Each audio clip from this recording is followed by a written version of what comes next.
Vamos ya con nuestros compañeros de Buenos Días Canarias, la pantalla de Televisión Canaria, Pilar Rumeu, Isaac Tacoronte, buenos días.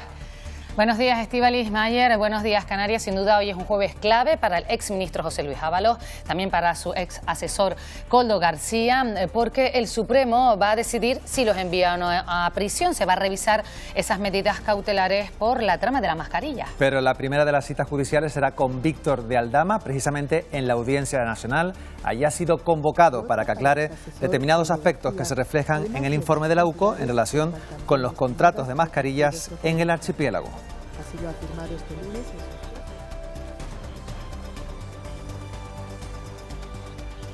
Es jueves 27 de noviembre, comenzamos.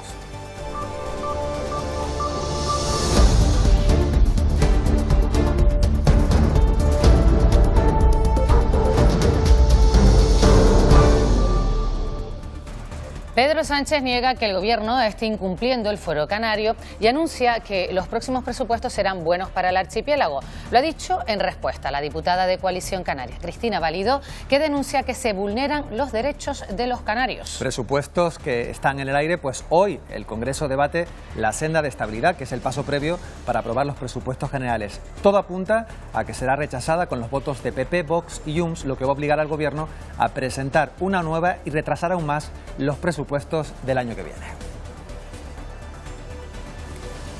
Cerca de 10.000 trabajadores autónomos en Canarias están llamados a salir a la calle este domingo. Entre otras reivindicaciones, reclaman que el pago de las cuotas mensuales se ajusten a sus beneficios y no a la facturación.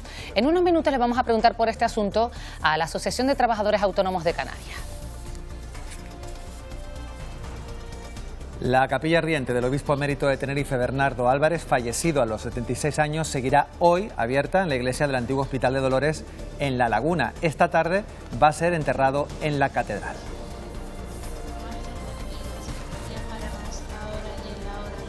Hasta el lugar se han acercado numerosos familiares, amigos, fieles, precisamente para darle el último adiós. Itziar Pérez. Hasta un centenar de personas desde que se abría esta capilla ardiente de la iglesia del antiguo hospital de Nuestra Señora de los Dolores. Una capilla ardiente que hoy amanecía con el primer responso oficiado por el obispo Eloy Santiago y también repleta de coronas de flores en honor al obispo fallecido Bernardo Álvarez. Hoy será el entierro sobre las 3 de la tarde en la Catedral de La Laguna, un funeral al que está previsto que acuda el presidente de Canarias, Fernando Clavijo. Vamos a conocer ya qué será noticia este jueves. Nos lo cuenta Eva Trujillo. Sí, estamos pendientes de la inestabilidad política en el Ayuntamiento de Telde. Según anuncia el diario Canarias 7, este municipio, Gran Canario, está en el punto de mira ahora tras la irrupción de municipalistas, primero Canarias, con la intención de Nueva Canarias de captar los votos de PSOE y Partido Popular. Hablaremos hoy de este asunto aquí en directo en Buenos Días Canarias con su alcalde, al que también le preguntaremos por la situación de las playas, que continúan cerradas por contaminación marina. El Gobierno y los sindicatos UGT y CESIF llegaban de madrugada finalmente a un acuerdo para subir los sueldos de 3,5 millones de empleados públicos. Es un 11% entre 2025 y 2028.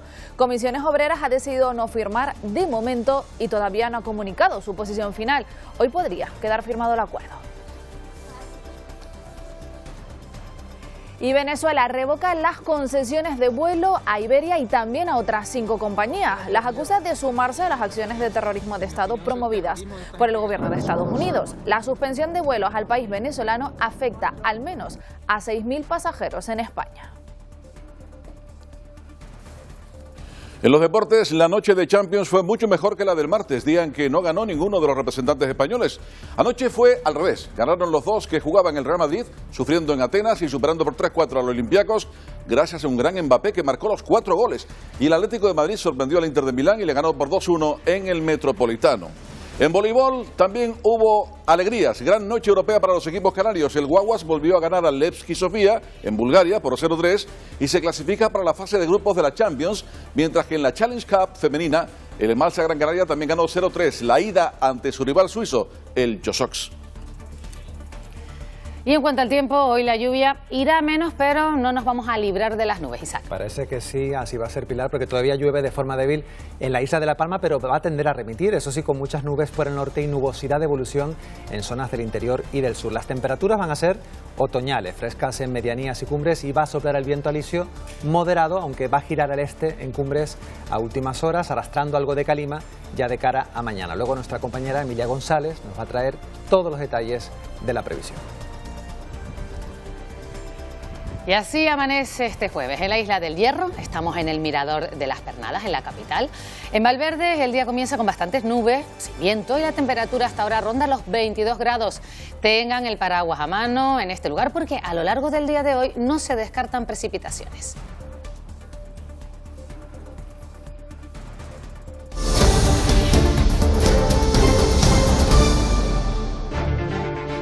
Coldo, la orden del consejero se firmó el martes por la tarde de ingreso. Hay resistencia vegana, le he trasladado la excepcionalidad de esta factura. ¿Qué relación tenía usted con Ana María Pérez? No tenía ninguna relación con ella, es más, yo creo que la vi solamente una vez. Por otro, yo nunca he dicho que no la conocía. Estoy encima de ella, estoy tranquilo que estoy haciendo todos los esfuerzos. Agradezco en el alma tu implicación personal, te doy mi palabra de que me vas a tener para lo que te salga de los cojones. Les ha salido el tiro por la culata. Vemos cómo tenemos las portadas este 26 de noviembre que aparecen en ellas, y comenzamos con el día, que la foto es para el fallecimiento del obispo emérito de Tenerife, Bernardo Álvarez, donde en esa iglesia del Hospital de los Dolores, donde se le vela. Y el principal titular, luz verde para construir el muelle de enlace, giro definitivo de Santa Cruz hacia el mar. Canarias 7 sigue la investigación por la ejecución de Jonathan Delgado, que da un giro radical. Los sicarios titulan "Se equivocaron de víctima". Vaya cagada, mano. La policía encontró mensajes de los investigados lamentándose del error al matar al conejero. También la foto de Diario de Avisos va para ese proyecto que transformará la fachada marítima de la capital con este titular: inversión de 80 millones de euros para unir Santa Cruz, el puerto y el mar. En la provincia, esa fotografía para el astro esloveno de la bicicleta, Pogacar, que prueba la cumbre de Gran Canaria y destaca: un sicario asesinó por error a un narco en Telde. El objetivo era el dueño de un gimnasio, pero uno de los jefes de tráfico de droga fue que finalmente falleció. La fotografía del mundo es para el uso de la IA en las escuelas, y el titular, evidentemente, la noticia de la que vamos a estar atentos a lo largo de la mañana. Y aquí titula: Ábalos apunta al gobierno con su prisión en el horizonte. Y el diario El País, esa fotografía del fuego que ha arrasado 8 rascacielos en Hong Kong, y destaca que Partido Popular y Vox ensayan en Valencia una nueva etapa de pactos. Pérez Llorca acude hoy a la sesión de investidura sin que los ultras hayan revelado cuál va a ser su voto.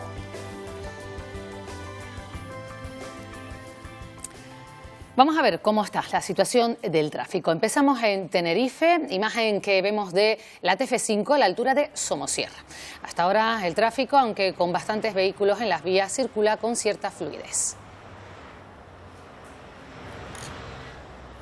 Y desde Hoya de la Plata, en Las Palmas de Gran Canaria, nos llega esta imagen. Vemos el tráfico de entrada y salida a la capital Gran Canaria. Hasta ahora, tráfico lento en la entrada a la ciudad y muy fluido en la salida.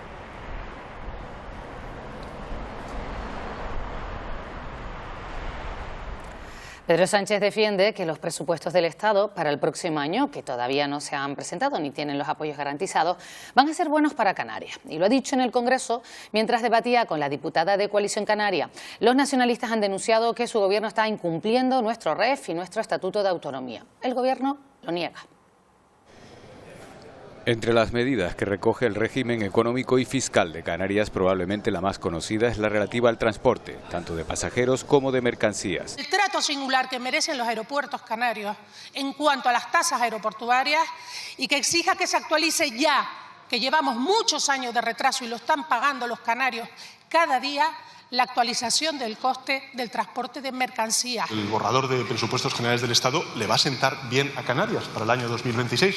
Lo único que le pido es que trate de persuadir a sus socios de gobierno en las Islas Canarias, que por cierto son los que tengo ahí enfrente. Lo dice porque tras la retirada del apoyo de Junts, los presupuestos estatales para 2026 están en el aire. Coalición Canaria pide que se cumpla el Estatuto de Autonomía y el REF. derechos consolidados que nos salvan de la lejanía y que además protegen y sostienen el desarrollo económico y social de las islas. En 6 años, Canarias ha recibido un 64% más de inversión estatal que con el anterior Ejecutivo.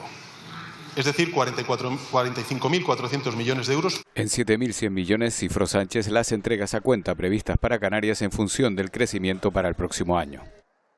Otro frente abierto es el cambio en el nuevo marco financiero de la Unión Europea, que contempla que los fondos de las regiones ultraperiféricas se ingresen en los estados y no a las regiones directamente. Dentro de esas ayudas europeas hay algunas como el POSEI, que son imprescindibles para el sector primario.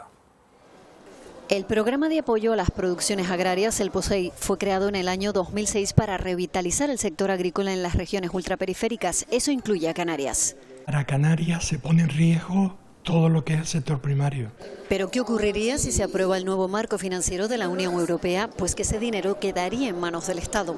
Una inseguridad tremenda porque no vamos a saber qué es lo que vamos a recibir cada año de subvenciones. Un retroceso, en este caso para Canarias, a las etapas anteriores a estar en la Unión Europea. Aunque todavía queda lejos la votación de este marco financiero que se decidirá en 2027, Canarias se adelanta. Y con la carga de razones que tenemos en la región ultraperiférica, concretamente en Canarias, de que el futuro del sector viene por salir de ese marco financiero. Las organizaciones profesionales del archipiélago registrarán una proposición no de ley en el Congreso para pedirle al Estado que defienda y mantenga el POSEI. Rechazadas las 3 enmiendas a la totalidad contra los presupuestos de Canarias para el próximo año. Las presentaron PSOE y Nueva Canarias, que fueron muy críticos con poca inversión social, pero también Vox, que acusa al Gobierno de reproducir mantras de la izquierda. El Ejecutivo defiende que la presentación de las cuentas demuestra la estabilidad del Gobierno. El proyecto de ley de los presupuestos de Canarias para 2026 sigue adelante tras el rechazo de las enmiendas a la totalidad presentadas por el PSOE, Nueva Canarias y Vox. La oposición sostiene que estas cuentas no se ajustan a las necesidades actuales de la población. Reduciendo gasto superfluo que lo hay.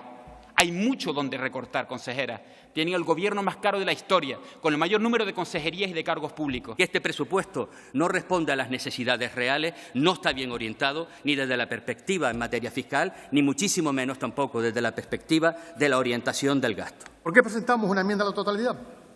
Lo hacemos para impedir, señora consejera, que se siga consolidando un modelo de presupuesto ineficaz, injusto y profundamente regresivo. La consejera de Hacienda defendió que el simple hecho de presentar unos presupuestos demuestra la estabilidad del Gobierno canario frente a la ausencia de presupuestos estatales. Ya está bien de incertidumbre, ya no basta con no fijar el objetivo de estabilidad, con no aclarar cuáles son las partidas que van a venir para Canarias, con estar pendientes si vienen o no vienen determinadas partidas a la altura del año que estamos.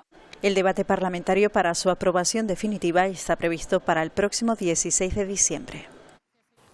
Este fin de semana va a ser uno de los periodos donde el comercio va a experimentar una mayor actividad. Sin embargo, este año el Black Friday va a estar marcado por una doble cita. Por un lado, la amenaza de huelga de los trabajadores de los comercios de Canarias y la protesta de los autónomos por la subida de las cuotas e impuestos. El colectivo de personas autónomas anuncian movilizaciones por todo el país de cara al próximo domingo 30 de noviembre. Denuncian la precariedad a la que están sometidos y exigen cuotas acorde a los ingresos y la exención del IVA hasta los 85.000 euros. Además, reclaman al gobierno estatal que las bajas, jubilaciones y prestaciones están muy por debajo de las de un asalariado y que la ausencia de separación entre el patrimonio personal y el empresarial podría costarle la vivienda habitual a toda una familia en caso de algún tipo de error o de fallo. El exceso de burocracia puede llegar a generarle sanciones, retrasos y miedo administrativo a las personas trabajadoras por cuenta ajena. Por estos y más motivos aseguran que saldrán a la calle para demandar condiciones dignas de trabajo y un equilibrio con respecto al resto de trabajadores y trabajadoras. Vamos a hablar de este y otros asuntos y para ello nos acompaña Eliot Martín, que es secretario general de la Asociación de Trabajadores Autónomos de Canarias. ¿Qué tal? Buenos días. Buenos días. Muy buenos días Canarias. No sé si precisamente desde la asociación se van a sumar a esta protesta prevista para el próximo día 30 de noviembre. Bueno, en primer lugar, nosotros siempre respetamos, comprendemos y entendemos el sentimiento de los manifestantes, ¿no? Es decir, al final el objetivo es el mismo, que es proponer mejoras y mostrar un descontento de la actual situación del colectivo de trabajadores autónomos, ¿no? El qué, es decir, el mensaje, vamos muy de la mano, el cómo es diferente, es decir, nosotros ya nos manifestamos, lo que pasa es que nos manifestamos de otra manera. Hemos parado la subida de cuotas, el año que viene no va a haber subida de cuotas, pues porque hemos manifestado el descontento a todos los grupos parlamentarios para poder parar esta subida de cuotas. Nosotros decimos públicamente la alta presión fiscal que sufrimos los autónomos y hemos presentado un plan de hasta 60 medidas para mejorar el colectivo autónomo. Nos manifestamos pues proponiendo mejoras, como recientemente ese plan de medidas del Gobierno de Canarias, que entre otras muchas, los autónomos que se pongan de baja por una incapacidad temporal de Canarias no van a tener que pagar esa cuota de seguridad social como se venía haciendo hasta ahora, ¿no? Creemos que el diálogo social y la negociación es la mejor manera de manifestarnos desde ATA. Aprovechando que estamos hablando con usted, ¿nos podría decir cómo está la situación a día de hoy de los autónomos en concreto aquí en nuestro archipiélago? ¿Ha aumentado el número? Mira, pues Canarias tenemos cifras récord, es decir, Canarias lidera el crecimiento de autónomos a nivel nacional, crecemos en torno a un 2%, cuando la media nacional es del 1%, tenemos más de 146.000 autónomos, es decir, gozamos de buena salud a nivel de crecimiento, no obstante tenemos muchos retos y tenemos muchos ámbitos de mejora, ¿no? Tenemos el reto de la consolidación de los negocios, es decir, al final el 50% de los autónomos no llega a los 5 años de vida empresarial, tenemos el reto de la consolidación, tenemos que crecer, ¿no? Y nosotros siempre hacemos una reflexión desde la asociación.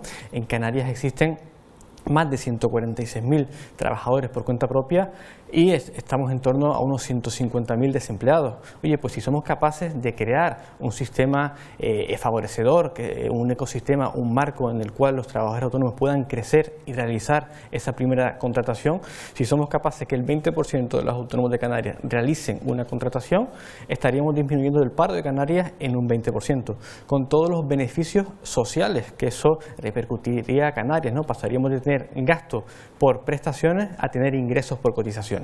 El Gobierno canario ha presentado recientemente el Plan Respaldo Autónomo con numerosas medidas que ustedes además han celebrado, pero sigue hablando de enorme carga fiscal. Yo no sé si cree que en ese plan falta precisamente alguna medida que no se ha incluido. Mira, pues la semana pasada se presentaba este plan, el cual valoramos muy positivamente porque ataca a 4 grandes preocupaciones, 4 grandes retos de los autónomos, que son la conciliación, el crecimiento y también pues la protección social, como la medida que comentaba anteriormente. Sí es verdad que la mayor cantidad de competencias que referente al colectivo autónomo no viene del Gobierno de Canarias, sino viene del Gobierno central, en el que tenemos una elevada presión fiscal y por eso justamente la semana pasada presentamos en el Parlamento pues poder hacer una bonificación del IJIC, ampliar el IJIC franquiciado para reducir la carga fiscal. Creemos que las próximas medidas tienen que ser que ataquen directamente a esa reducción de carga fiscal, pero lamentablemente no tenemos el boletín oficial, la mayoría de las normas tributarias vienen del Gobierno central y trabajamos para que el Gobierno de Canarias pueda compensar las deficiencias del Gobierno central. Usted nos está hablando pues un poco de las dificultades, ¿no?, que tienen en el día a día y que cada vez tienen más mujeres, porque el segundo barómetro que ha ofrecido ATA se señala que el 47% de las nuevas de los nuevos autónomos son mujeres. ¿Les ha sorprendido a ustedes esa cifra?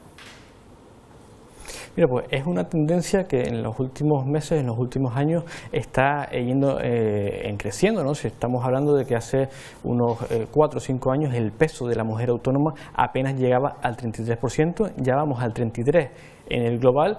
Y si lo analizamos anualmente, como comentas, pues prácticamente 1 de cada 2 nuevos emprendedores en Canarias es mujer.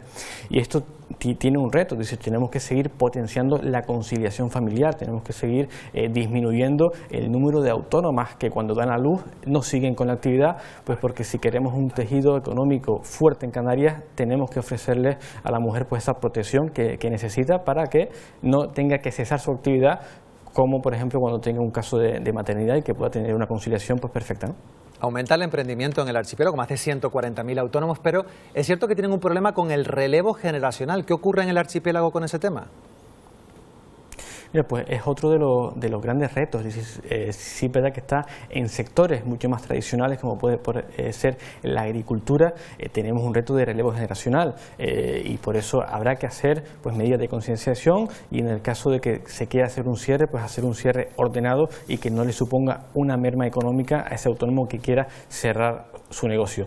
Tenemos que seguir potenciando el emprendimiento juvenil, que es una de las herramientas que va a compensar esa falta de relevo generacional, pero sí es verdad que estamos viendo que los sectores tradicionales, como el comercio, están perdiendo autónomos. Hay 400 menos autónomos del sector del comercio en Canarias, es uno de los grandes retos. Por ende, estamos viendo ciertos indicios, ciertos esbozos de diversificación económica gracias a los porcentajes de crecimiento de sectores pues, de nuevas tecnologías, de consultoría, servicios profesionales. Es decir, vemos cómo están creciendo a un ritmo del 5% cuando el crecimiento en Canarias es del 2%. Antes de despedirle, porque nos queda poquitito tiempo, pero usted nombraba antes ese plan de ATA de 60 medidas que se ha presentado. ¿En qué va a beneficiar a nuestro archipiélago? Mira, pues este plan de medidas está compuesto de varios bloques que van a afectar pues prácticamente a todas las herramientas o a todas las partes que forman parte del colectivo autónomo. Son medidas primero para reducir la gran carga administrativa y burocrática, buscando una simplificación administrativa pues a la hora de pedir permiso, a la hora de presentar documentación. Creemos que no tiene mucho sentido, por ejemplo, una medida concreta, presentar 4 veces los modelos trimestrales con los costes administrativos que eso supone, sino hacer una simplificación y presentar los costes los planes trimestrales, pues oye, pues una vez al año se regulariza y listo. Es decir, buscamos la simplificación administrativa, buscamos la mejora de la protección social del autónomo. Estamos trabajando muy fuertemente en que el paro de los autónomos, que a día de hoy es un fracaso, se mejore y los autónomos puedan tener un acceso al paro digno, que los autónomos puedan tener pues ese subsidio para mayores de 52 años que tienen los trabajadores por cuenta ajena y buscar esa protección social y equiparar los trabajadores por cuenta propia con los beneficios sociales, con el escudo social que tengan los trabajadores por cuenta ajena, ¿no? Ya, muy bien, pues señor Elliot Martín, gracias por atender la llamada, secretario general de los trabajadores autónomos de la asociación, gracias por atender la llamada de Televisión Canaria de Buenos Días Canarias. Buenos días. Muchas gracias, un placer, feliz día. Vamos a cambiar de asunto porque seguimos hablando de todas formas también de economía, porque aunque oficialmente el Black Friday se celebra este viernes, habrán comprobado que las tiendas y el comercio electrónico lleva semanas con descuentos. Estas fechas suponen un aumento de las ventas y también de las contrataciones laborales que aumentan este año un 8%. Ya es tradición, con la llegada del Black Friday comienzan las compras navideñas. Aprovecho mucho estas rebajas. Aproveché, me compré unas botitas y un cinturón. Un periodo de muchísimo consumo y que para muchos comercios supone el 40% de su facturación anual. Realmente es cuando el comercio, ¿no?, realmente coge oxígeno, ¿no? La subida de los tipos de costes, la inflación a lo largo de todo el año ha hecho que muchas veces pues se facture para pagar, pero realmente es en la campaña de Navidad cuando realmente se consigue un volumen y se obtienen los beneficios. Beneficios buenos también para el empleo. Las plantillas llegan a crecer en esta época entre un 20 y un 30%. Generalmente los sectores que más van a crecer son la parte de logística, que cada año coge más peso por todo el comercio online, así como la parte del comercio. Este año además se espera que esas contrataciones suban entre un 7 y un 8%. En muchos casos, no en todos, pero en muchos casos lo que se hace es que empatan una campaña con la otra, ¿no? Con Black Friday, con Navidades y con las rebajas de enero. Un respiro tanto para comerciantes como para quienes buscan trabajo. Hace 20 años nació la Coordinadora de ONG de Desarrollo de Canarias, un grupo de más de 30 asociaciones que trabajan en la cooperación con terceros países de América Latina, África e incluso Asia. Este miércoles lo celebraron con unas jornadas en las que destacaron la importancia de aumentar la financiación. Canarias, dicen, es de las comunidades autónomas que menos invierte dentro de sus presupuestos, y eso a pesar de que mejoró en el último año. Nosotros nos creemos y sabemos que somos ese brazo de confianza que custodia y que multiplica esa financiación económica que nos dan a nosotros para poder hacer llegar, y sabemos que, y ellos saben y nosotros sabemos que llega al lugar.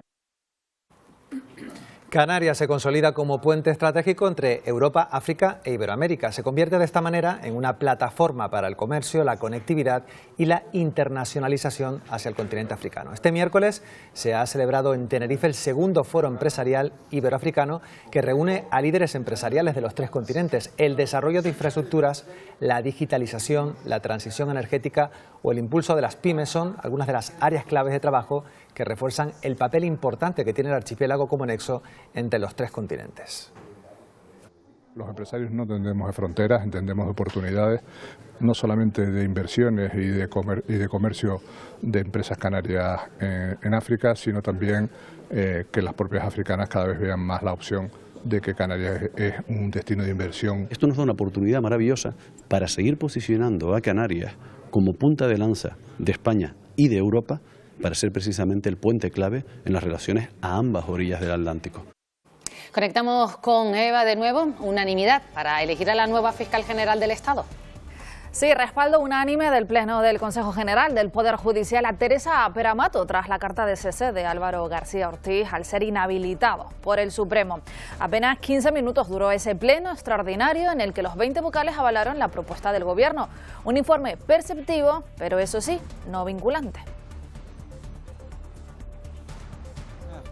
Y jornada clave en la Comunidad Valenciana. Si todo va según lo previsto, hoy Juanfran Pérez Llorca del Partido Popular será el nuevo presidente de las Cortes Valencianas. Se está pendiente del apoyo de Vox, que será quien tenga la última palabra. Pérez Llorca sustituirá a Carlos Masón, presidente en funciones, que también va a tener que estar presente en esta investidura. Y el obispo Bernardo Álvarez será enterrado en la Catedral de La Laguna. La capilla ardiente está abierta para que amigos, familiares, pero también la comunidad religiosa le dé el último adiós. Nos vamos hasta allí en directo. Itziar Pérez.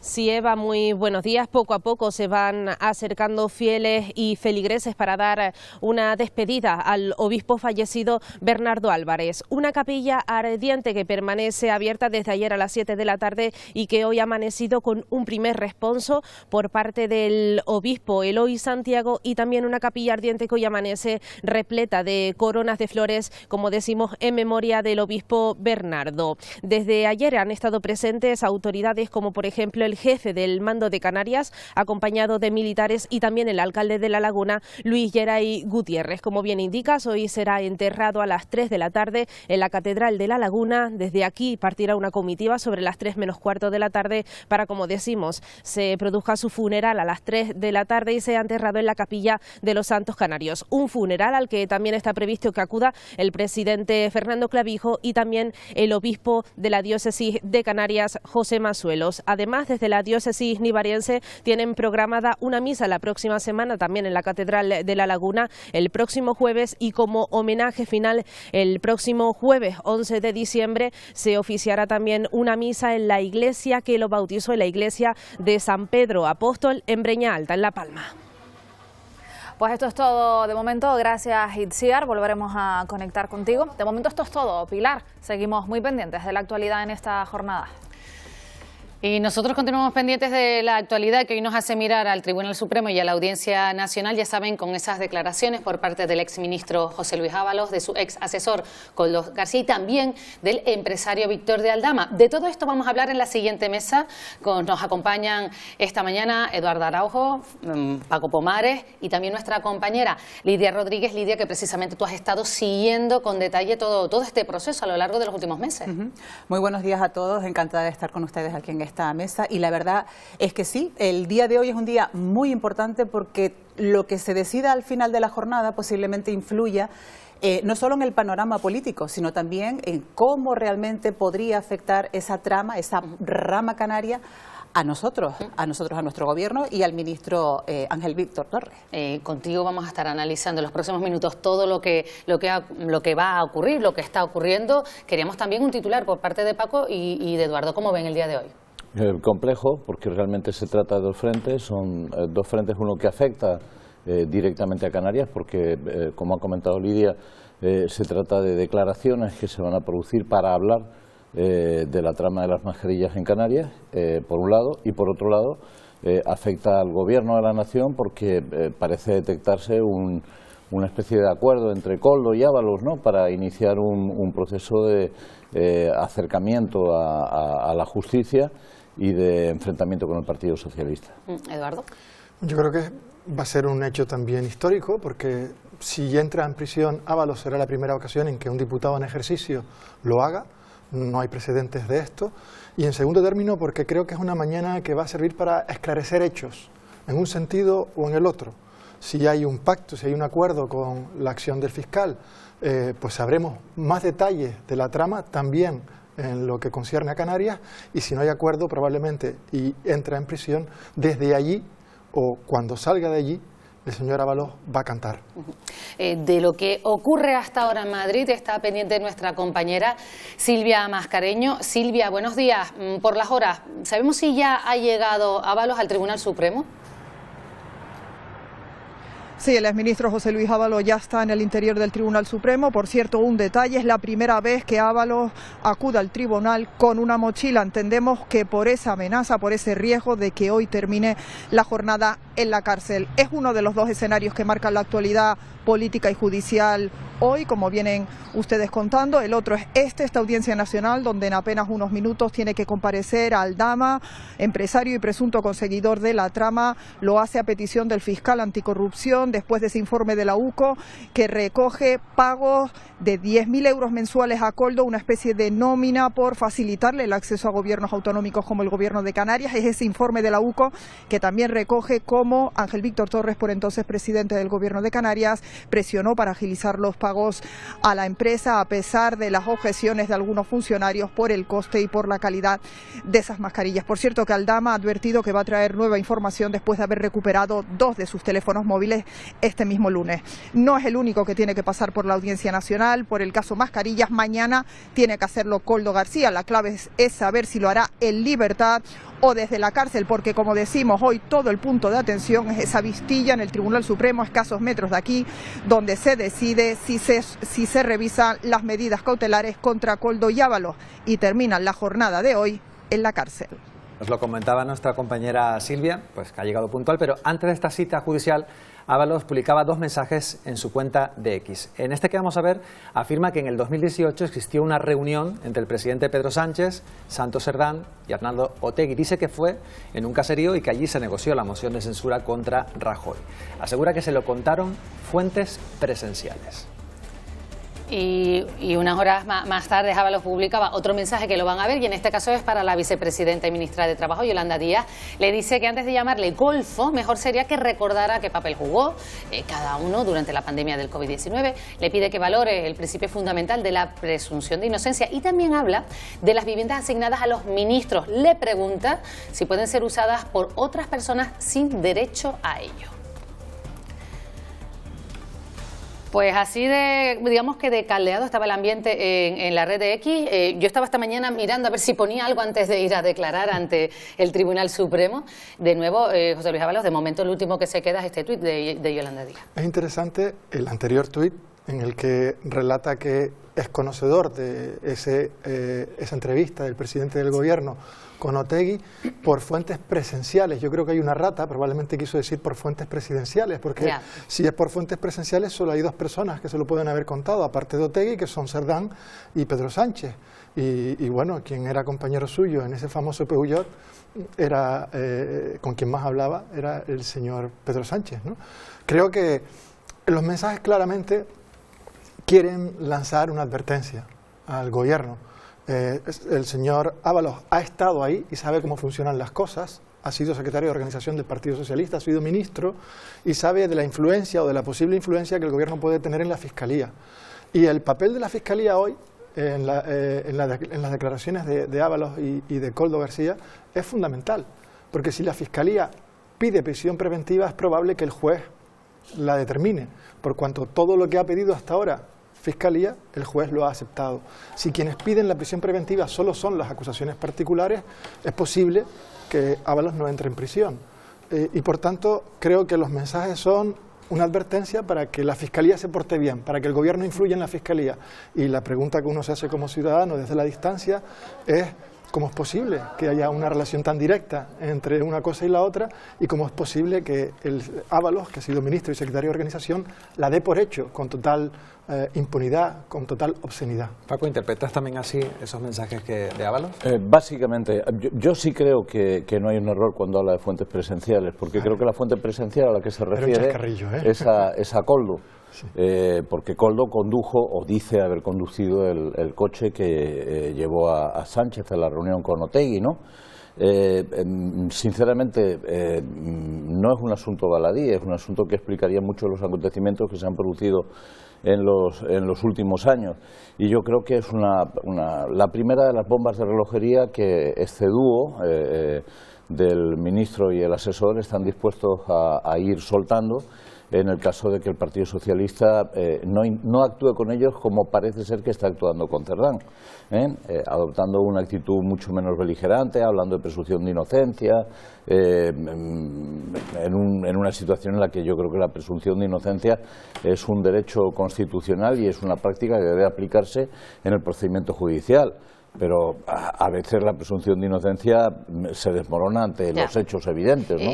Vamos a seguir hablando, vamos a estar atentos a todo lo que ocurra durante toda esta mañana en el Tribunal Supremo y en la Audiencia Nacional, pero vamos a poner ya, Lidia, sobre la mesa ese informe de la UCO que tú has estudiado. Claro, lo que ha pasado hoy, o lo que ha pasado estos últimos días, compañeros y por supuesto contertulios, es simplemente un capítulo más de un serial que ya lleva muchos meses y del cual me atrevo a decir que va a seguir, porque es verdad que si no habían dicho nada hasta este momento, ¿por qué no lo han dicho antes?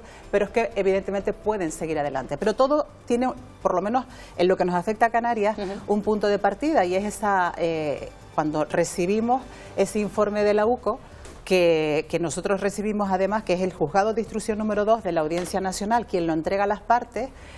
Una vez está entregado ese documento, se filtra a los medios de comunicación. Nosotros lo recibimos, vamos a contar cómo fue el proceso, un 3 de noviembre, y justo a la hora del informativo decidimos, evidentemente el tiempo se nos echaba encima. ¿Qué hicimos con ese documento? Empezamos un equipo de la redacción, empezamos a filtrarlo de arriba a abajo y del final hacia el principio para intentar ver qué es lo que contaba ese informe. Nos habían avisado ya que en ese informe se vinculaba directamente a Ángel Víctor Torres con esa trama Koldo, y lo que hicimos fue buscar la manera de encontrar si realmente eso era cierto o no era cierto, y así lo contamos para posteriormente ya en el informativo de la tarde, pues ir más a fondo, ¿no? ¿Cuál fue nuestra sorpresa? Que ese informe venía con tan solo 88 páginas, de las cuales sabíamos que faltaba el 74%. Eran 88 páginas que ya simplemente con hacer un cribado y ver qué es lo que nos contaban, supongo que a ustedes les pasó lo mismo, ya se desvelaba cómo sí que había una relación y desvelaba cosas que anteriormente se habían puesto en entredicho.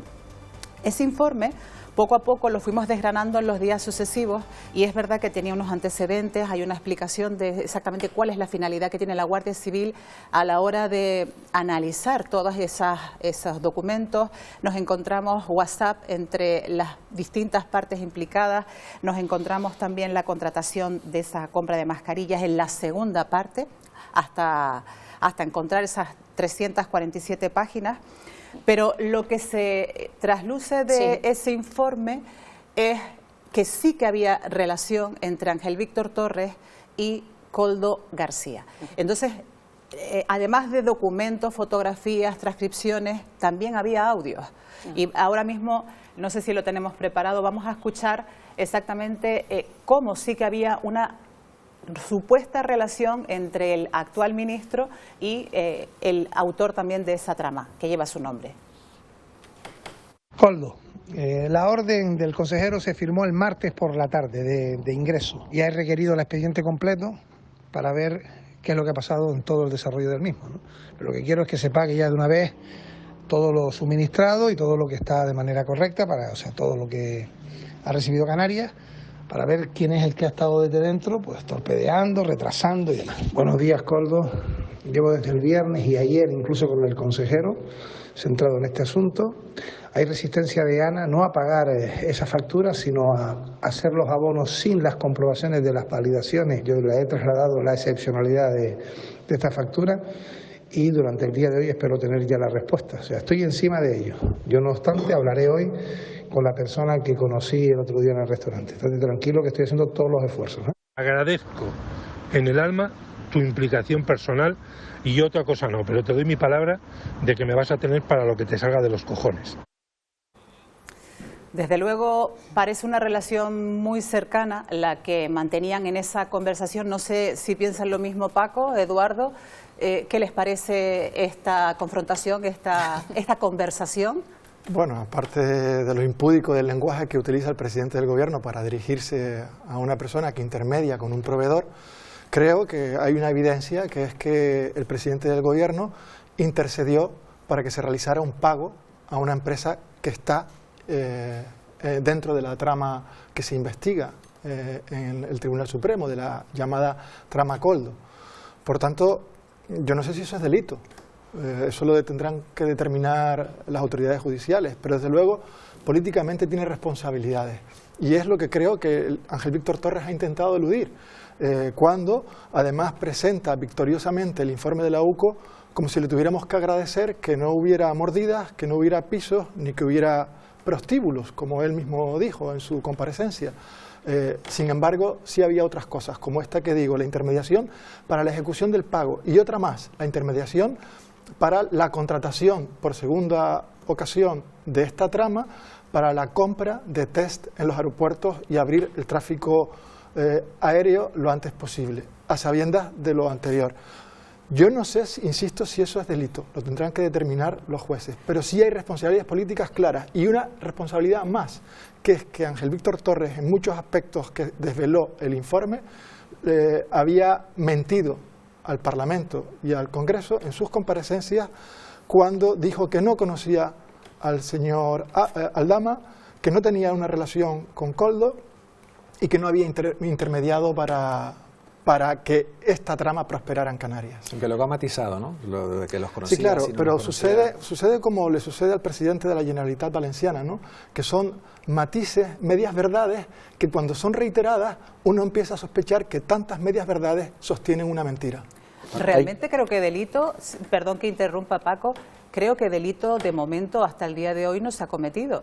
Si no, tendríamos a un expresidente del gobierno imputado, a un ministro imputado, y no es el caso. De hecho, precisamente él dio esa rueda de prensa para decir que no había pasado nada, que no estaba imputado y demás. Lo que pase a partir de ahora, no sé si estás de acuerdo Paco, es lo que todos nos estamos preguntando. Sí, lo que pasa es que yo sí creo que hay un modus operandi que determina la existencia, la comisión de un delito.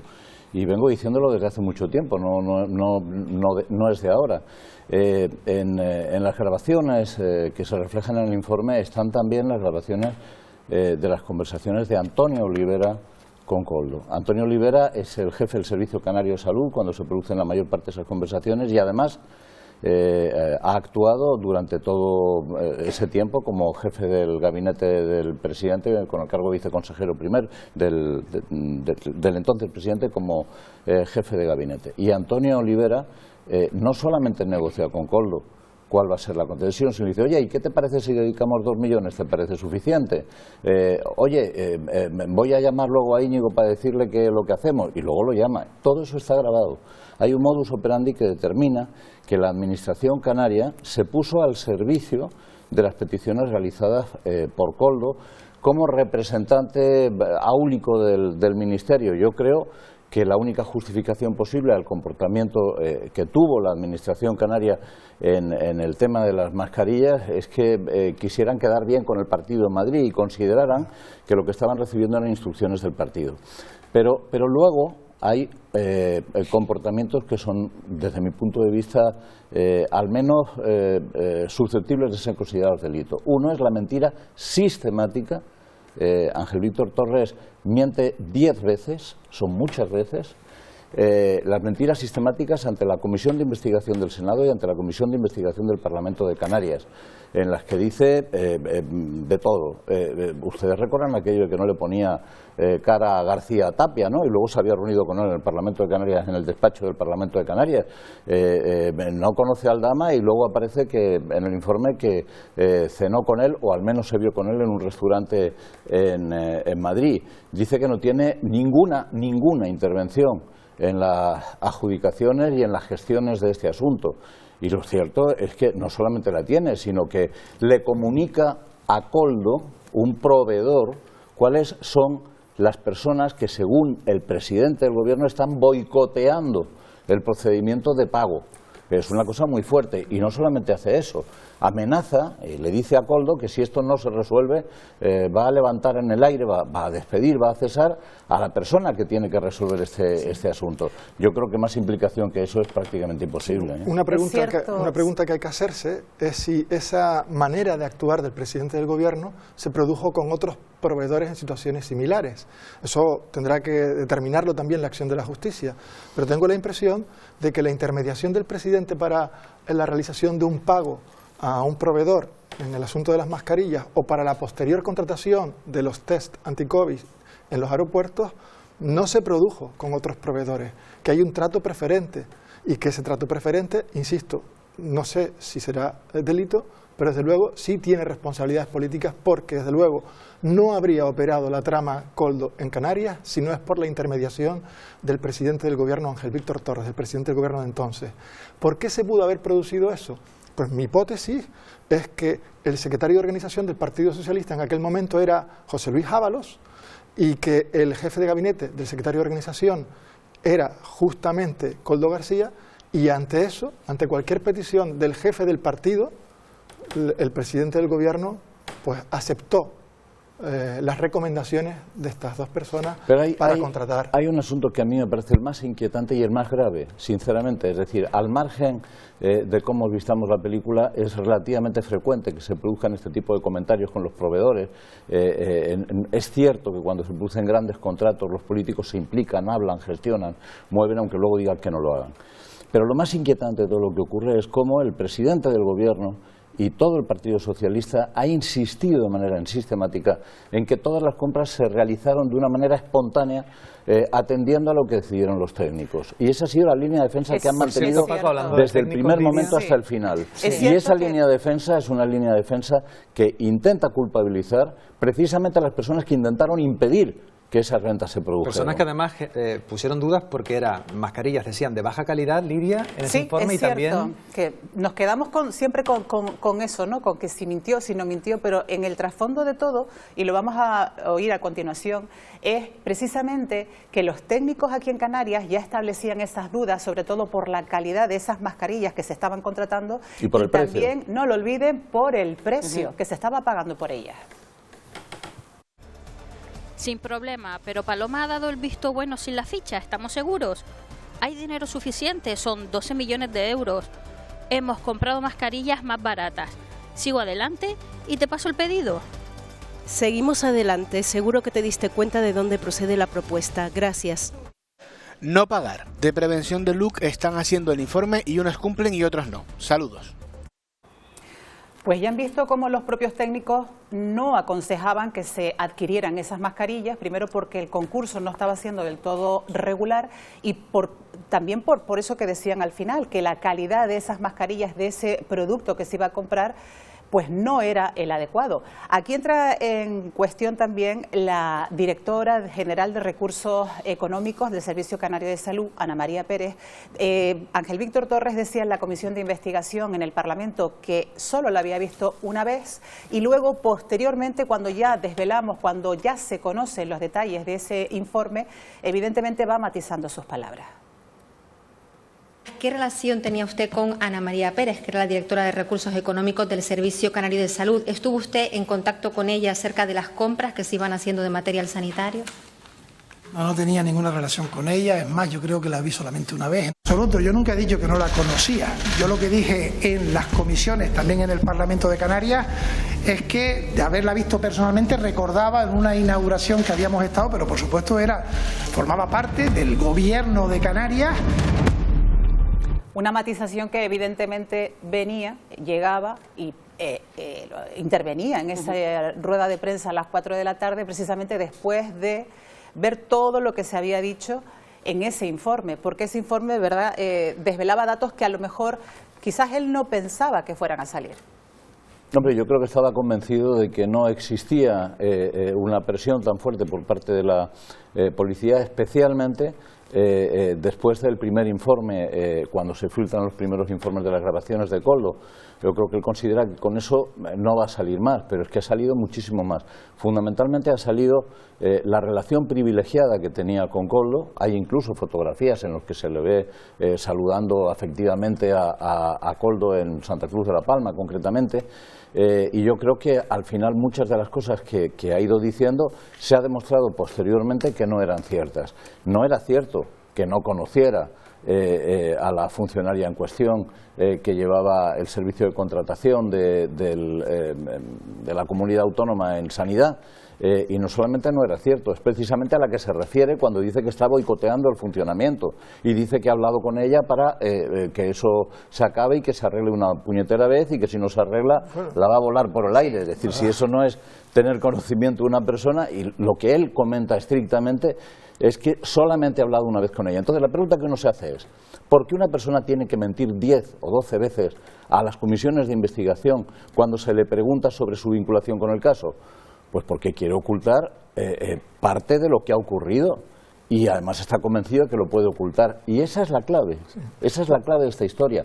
Cuando se miente, y se miente de una forma continuada, básicamente lo que ocurre es que se pretende ocultar algo, y no ha podido ocultarlo, por lo menos no ha podido ocultar algunas de las cosas porque han salido. No ha podido ocultar lo de García Tapia, no ha podido ocultar lo de Aldama, no ha podido ocultar las reuniones que tuvo para el tema de los PCR, no ha podido ocultar que habló un montón de veces con Koldo para solucionar su problema. Y más cosas, Paco, que no ha podido ocultar. No ha podido ocultar que los funcionarios, que los técnicos de la administración pública le hayan dicho que las mascarillas eran de peor calidad, que las mascarillas eran más caras y que eran innecesarias, que no lo hemos dicho hasta ahora, que las mascarillas no eran necesarias porque había un stock para varios meses, y ese stock procedía de una compra anterior que también es sospechosa.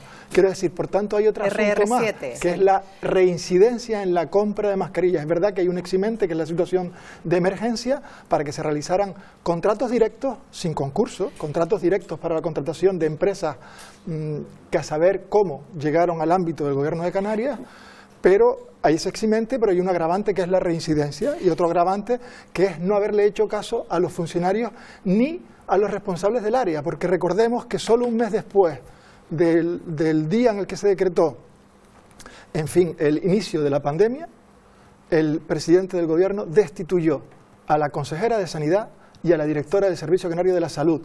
Y la hipótesis ahora que uno se plantea es que probablemente eran un obstáculo para todos estos procedimientos irregulares que se han producido en el entorno del Gobierno de Canarias. Hipótesis, Eduardo, caben todas, y esta es una de tantas. Pero algunas son más verosímiles que otras, ¿no? En ese informe también se nombraba a Conrado Domínguez, que precisamente salió del cargo por su relación con otra contratación irregular, que fue la primera que conocimos, ¿no?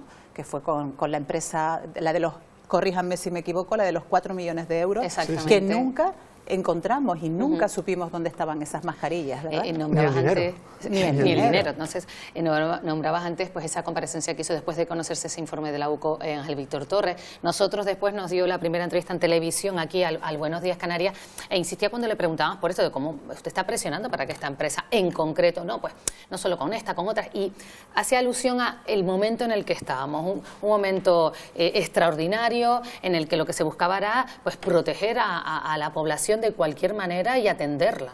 Para mí eso agrava. Ese momento se producía también en Castilla y León.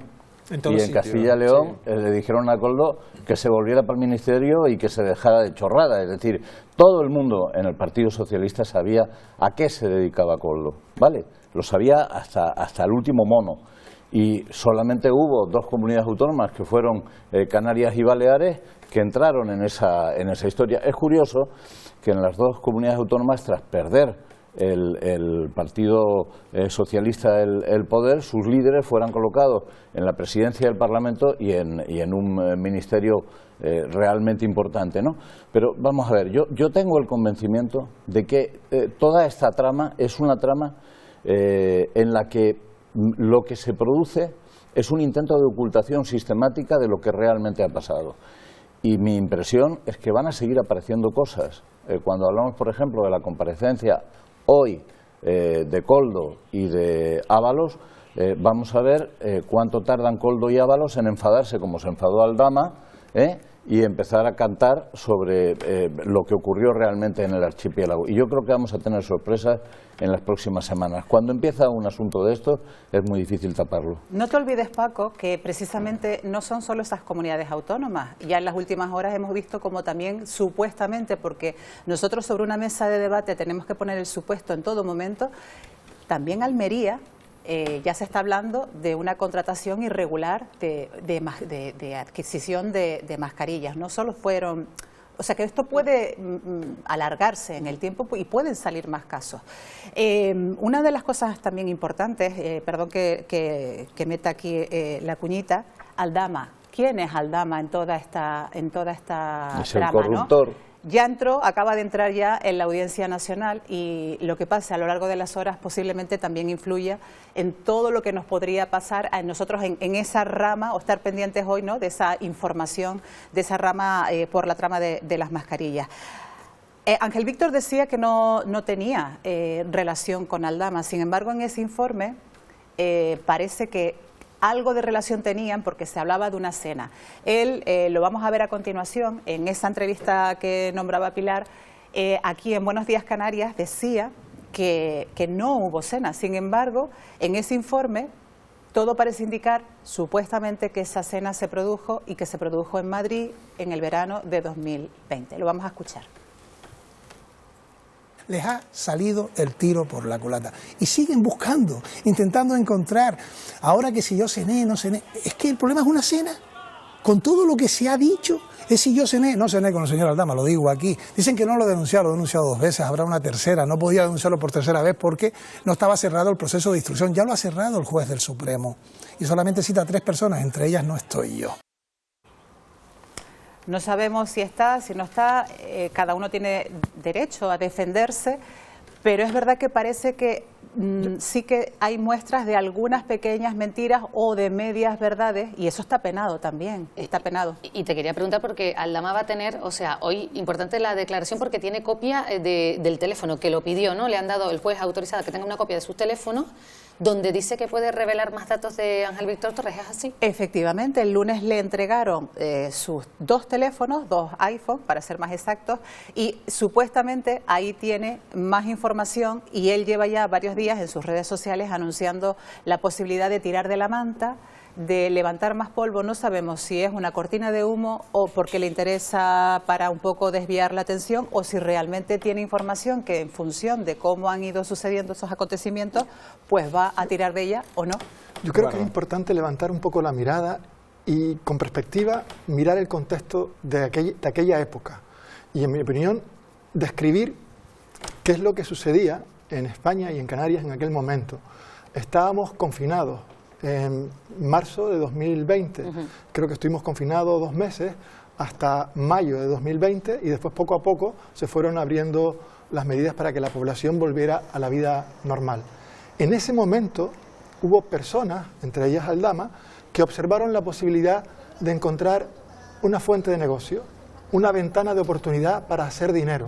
Y eso es legítimo en la actividad privada, pero no lo es cuando de por medio está el dinero público.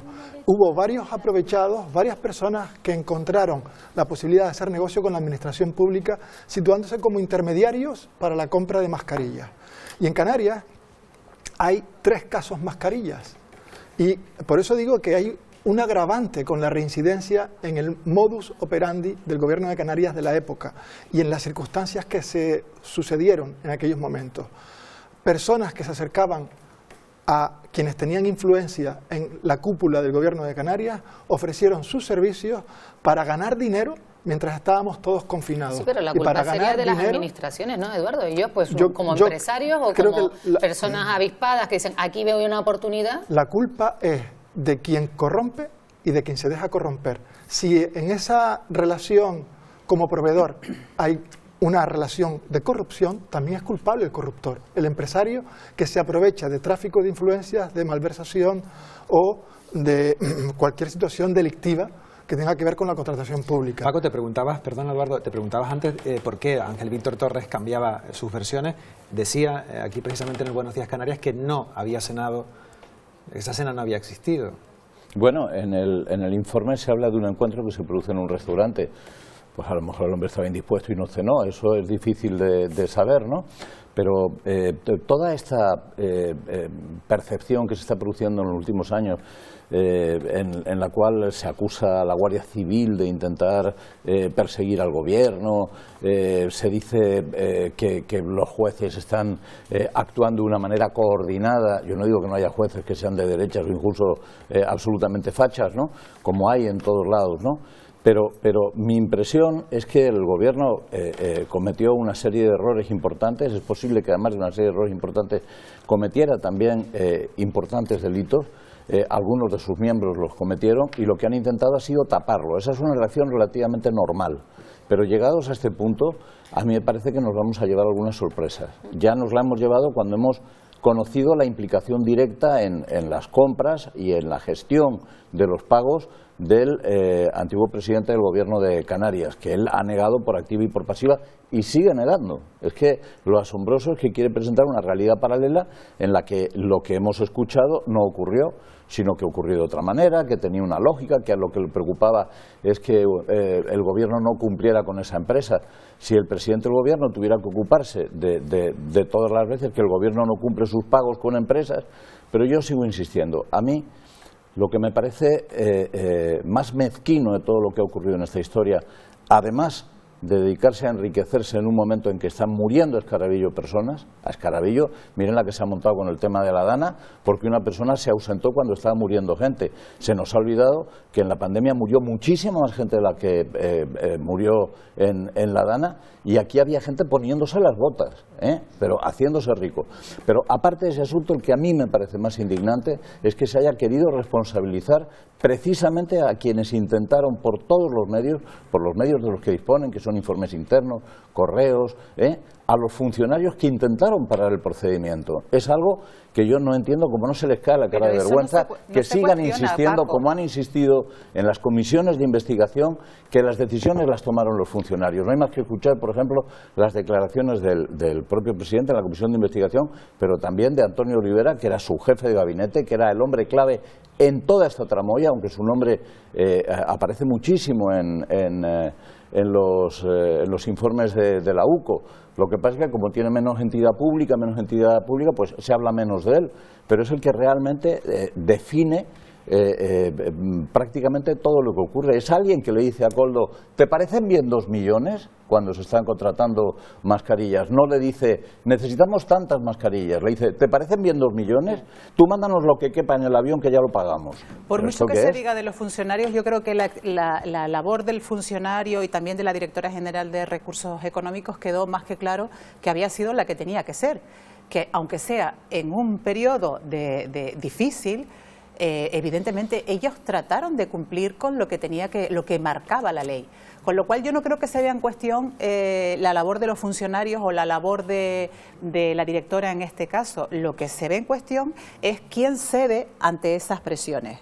Eso es lo que se está viendo en cuestión. Quién cede ante esas presiones y quién presiona a los funcionarios para que eso se abone. Y de esa manera tan, vamos a llamarlo torticera, no sé, es como...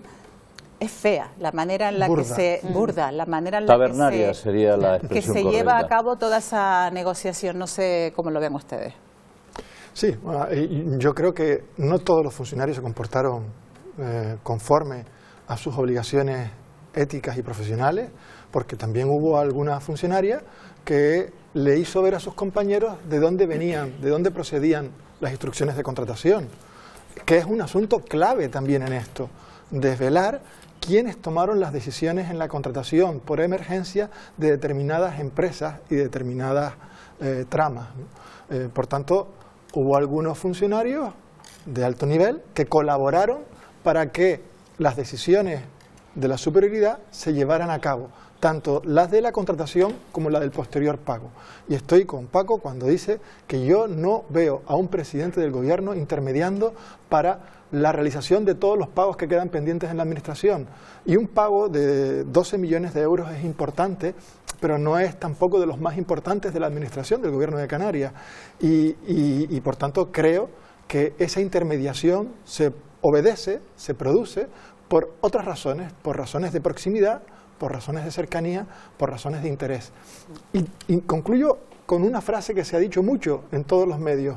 Yo no creo que Ángel Víctor Torres haya metido la mano, pero claramente metió la pata. Se equivocó al intermediar, a saber con qué intereses en favor de sus compañeros de partido. Paco, una conclusión también para finalizar.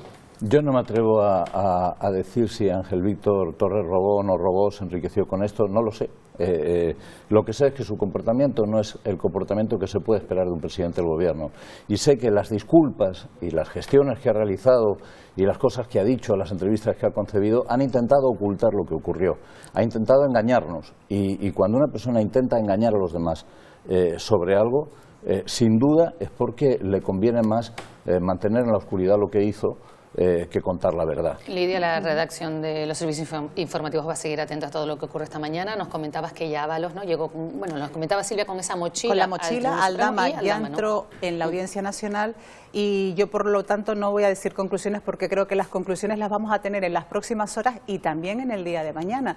Lo que yo voy a decir para cerrar es que no podemos olvidar algo y lo importante, ¿no? También Ábalos se enfrenta a 24 años, Koldo a 19 años y medio de prisión y Aldama por haber colaborado, entre comillas, con la Fiscalía a 7 años de prisión por todo esto. Y esto, yo, desde mi punto de vista, está empezando. Gracias, Lidia, por tu aportación esta mañana en Buenos Días Canarias. Un lujo tenerte aquí con nosotros y, por supuesto, a Paco y Eduardo. Gracias por habernos acompañado, estar aquí un día más analizando la actualidad. Nosotros vamos a continuar, vamos a conectar ahora con Eva de nuevo porque el Gobierno encara hoy otra votación crucial. Cuéntanos. Sí, lo hace con el convencimiento de que no va a salir adelante. El Congreso de los Diputados debatirá la senda de estabilidad, con el rechazo manifiesto ya de Podemos y Junts, también de Compromís. Es un paso imprescindible para que se puedan presentar los nuevos presupuestos generales del Estado. El Ejecutivo contempla elevar el techo de gasto de las cuentas por encima de los 210.000 millones de euros para 2026. Es un 8,5% más que en 2025.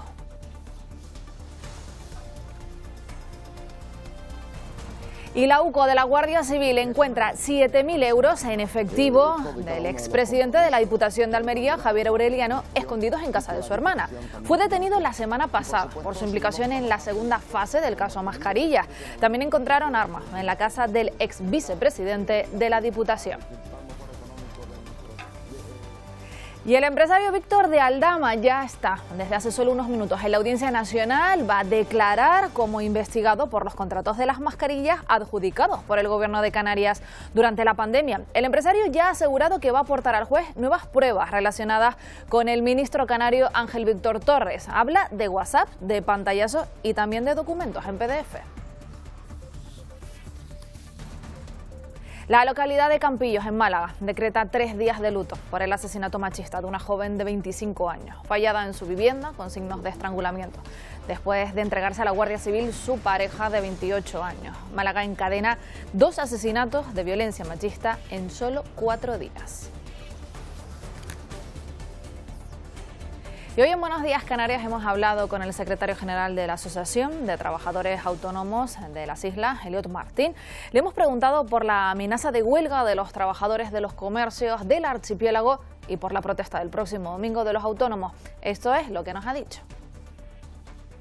Respetamos, comprendemos y entendemos el sentimiento de los manifestantes. Nosotros ya no manifestamos, lo que pasa es que nos manifestamos de otra manera. Hemos parado la subida de cuotas, el año que viene no va a haber subida de cuotas. Nosotros decimos públicamente la alta presión fiscal que sufrimos los autónomos y hemos presentado un plan de hasta 60 medidas.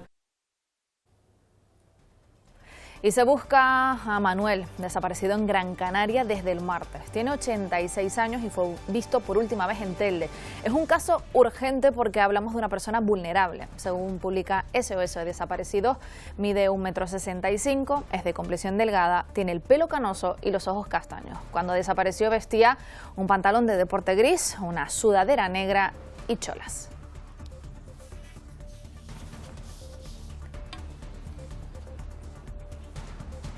Y esta imagen que ven fue captada antes del amanecer en vecindario, en el municipio Gran Canario de Santa Lucía de Tirajana. Es un vehículo que se incendió por causas que aún se investigan. Ocurrió en la avenida del Atlántico, muy cerca de una gasolinera.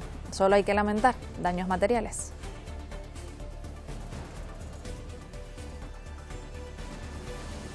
Bueno, pues de momento esto es todo, Pilar.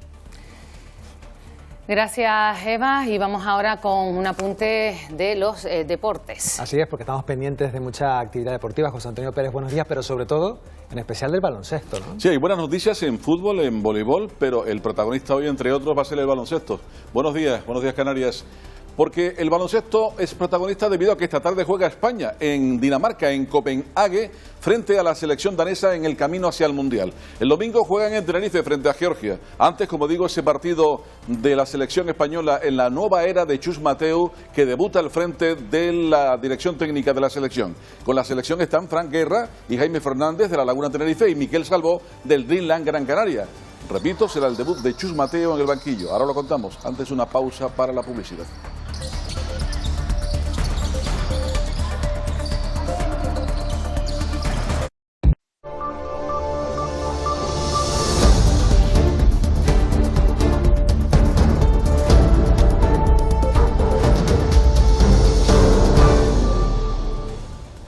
Buenos días, Canarias. Saludos de nuevo. Vamos ya con los deportes.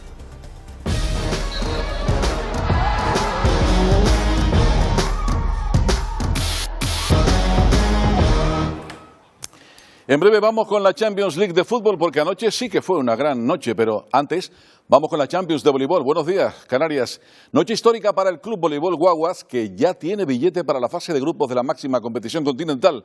El conjunto gran canario llegaba con ventaja tras el 3-0 de la ida ante el Levski de Sofía y ayer en Bulgaria remató la faena clasificándose en el grupo de los mejores del continente. Lo hizo con otro brillante 0-3, con parciales de 18-25, 20-25 y 19-25, sin dar opciones a su rival y cerrando una fase previa impecable con pleno de victorias. El 11 de diciembre está programado el primer partido de ese torneo de la Champions y será en Berlín. Muy importante la victoria aquí, sobre todo la clasificación para estar entre los mejores de Europa. Volvemos a estar ahí, que es dificilísimo llegar hasta ahí y de verdad que muy contentos y ahora toca que los mejores equipos de Europa vayan por Canarias y bueno, siempre dando ahí lo máximo y muy contentos y enhorabuena a toda la afición, a todo el mundo porque es un gran triunfo de todos. En Primera Federación, el Tenerife juega este sábado en casa frente al Arenteiro, colista de la clasificación.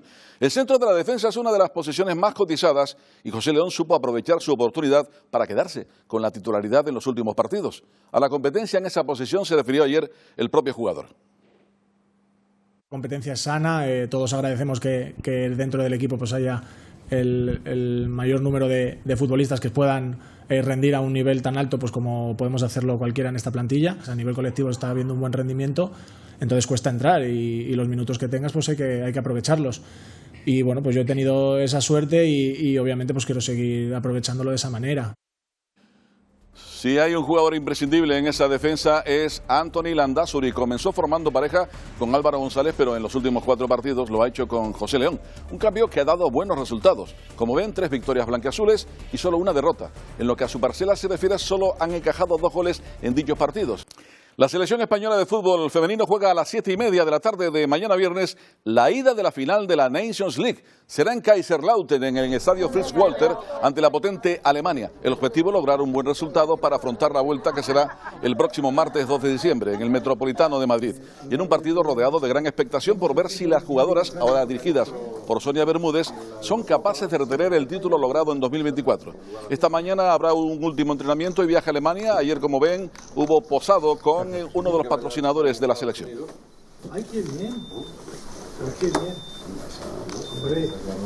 Mientras comenzó el Mundial de Balonmano Femenino y España, dirigida por el lanzaroteño Ambros Martín, ganó su primer partido a Paraguay por 26-17. Mañana será el segundo choque, esta vez frente a Islas Feroe en esta fase preliminar del Mundial.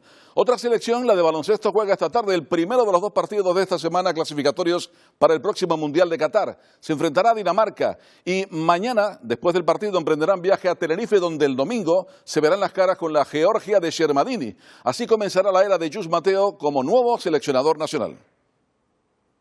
Los chicos poniendo de su parte con una voluntad de escuchar y con los ojos muy abiertos, que realmente a mí me hace sentir muy bien, ¿no? Me hace sentir muy ilusionado verles cómo intentan asimilar en muy poco tiempo pues las situaciones que estamos proponiendo para que consigamos jugar en equipo. Nos vamos a Arabia Saudí, última parada del Mundial de Rallys, con todo por decidir entre Elfyn Evans, Sebastián Ogier y Kalle Rovanperä. Ayer se celebró la ceremonia de salida con un espectacular juego de luces, fuego y por supuesto muchos coches. Antes por la mañana tuvo lugar el shakedown en el que participó el canario Rogelio Peñate. Vamos a estar muy pendientes a su participación con el paraguayo Diego Domínguez en el Campeonato Mundial de Rally 2 con el Toyota GR Yaris.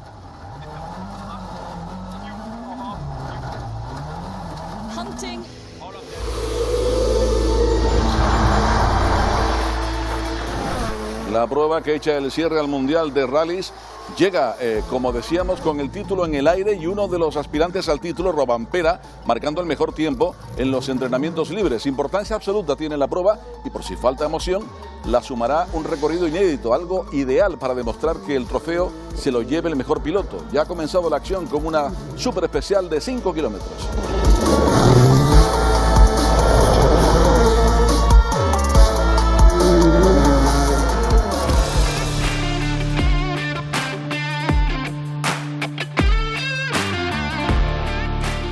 Y de Arabia Saudí al sur de Tenerife, la élite del surf nacional se concentra estos días en Arona.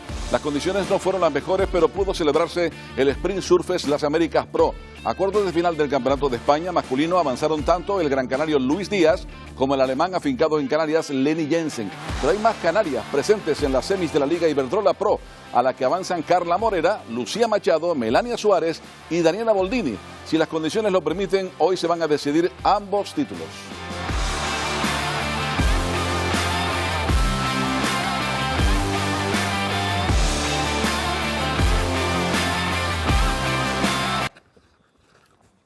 El martes hablábamos del Festival Internacional Blume, que acoge, entre otras disciplinas, al judo. Dentro de ese evento se va a celebrar la 15ª edición del Festival de Judo Solidario del Club Deportivo Tama.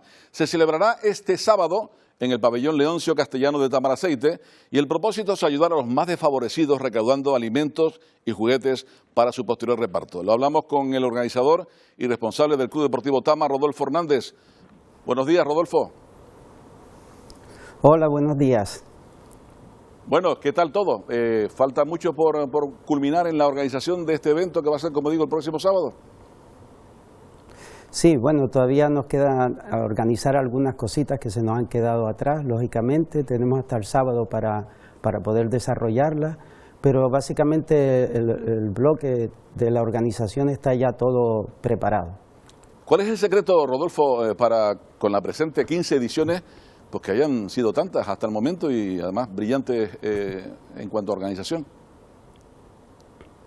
Sí, es que hace 15 años, en plena crisis económica, nuestros eventos iba mucho público, muchos niños a participar y se nos ocurrió aportar nuestro pequeño granito de arena. Pensamos en que si cada niño traía alimentos no perecederos, se lo podíamos dar a las familias más desfavorecidas. Y esa fue la idea inicial. Lo que empezó como una idea, pues ya se ha convertido en 15 años en un evento ya consolidado y es uno de los más grandes que se celebra en Canarias e incluso a nivel nacional. ¿Y qué novedades presenta esta edición, la 15ª, con respecto a las anteriormente celebradas? Bueno, siempre intentamos mejorar un poco. En esta ocasión pues tenemos varias novedades. Presentamos las mascotas del club, que por primera vez un club de judo pues tiene sus propias mascotas. También hacemos todo tipo de manifiestos con los niños, que son los verdaderos protagonistas. Ellos van a leer un manifiesto que en representación de todos los niños que ayudan a otros niños más necesitados. Cuéntanos algo más de esas mascotas que se llaman Tagari y la osa Ekomi. Sí, los nombres provienen de dos técnicas de judo. Entonces, el oso Togari y la osa Ekomi. Entonces se nos ocurrió ponerlo y lo vamos a presentar por primera vez. ¿Y cómo será ese manifiesto que va a leer uno de los niños? Creo que uno, no sé si van a haber más, para los desfavorecidos, a los que se van a ayudar. Sí. Nosotros esta competición, al ser tan numerosa, esperamos la participación entre 650 y 700 niños. Lógicamente el pabellón Leoncio Castellano no alberga tanta gente porque van muchos familiares, lo hacemos en 2 grupos. Y son un niño y una niña los que van a leer ese manifiesto. Es una forma de nosotros hacer que los niños formen parte de esto, y el mensaje que le queremos dar es que con su aportación pues pueden ayudar a otros niños más necesitados. Acabo de escucharte, cerca de 700 participantes o más. Ningún niño se va a quedar sin trofeo, me parece, ¿no? Sí, una de las cosas que nos destacamos nosotros es que invertimos mucho en que los niños salgan muy contentos. No es una competición en sí deportiva, es como una fiesta de nuestro deporte, y destacamos porque entregamos trofeos a todos los niños participantes. Eso les anima a participar. Si es verdad que cada vez pues quieren venir más niños, hemos tenido que cerrar puertas a muchos clubes que quieren participar porque es que si no sería imposible. El judo es uno de los deportes más practicados. Nosotros en concreto llevamos 39 años, tenemos casi 40 centros donde impartimos la actividad como actividad extraescolar, y eso hace que tengamos más de 1000 niños solamente en nuestro club. Entonces invitamos a otros clubes también, pero ponemos restricciones. Hemos tenido que parar las inscripciones porque se nos desborda, y entonces queremos dar también calidad, y por eso hemos hecho 2 grupos para que sea más fluido. Pues increíble, ¿eh? Están el Tama, el Acari Las Nieves, el Batán, el Bushicán, el Policata, la Isleta y Carmelo Armas, entre otros clubes.